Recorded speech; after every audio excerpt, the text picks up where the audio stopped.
আবারও স্কলারশিপ প্রদানের দাবিতে মঙ্গলবার জনজাতি কল্যাণ দপ্তরের সামনে বিক্ষোভ প্রদর্শন করে টিএসইউ।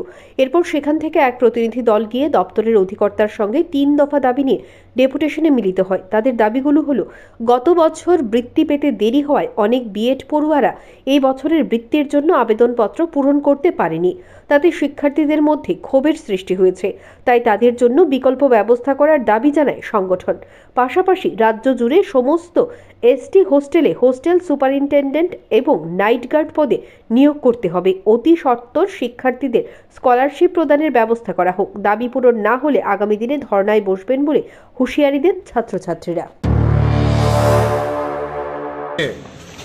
জনজাতি দরদি এবং ত্রিপ্রাসা দরদি নামে দুইটা যে দরদির নাম দিয়ে সরকার এখন পরিচালিত হচ্ছে, কিন্তু আমরা দেখছি বাস্তবে কতটুকু ত্রিপ্রাসা দরদি বা জনজাতি দরদির বাস্তব রূপ যদি আমরা দেখি তা ছাত্রছাত্রীদের সমস্যা থেকেই বোঝা যায়।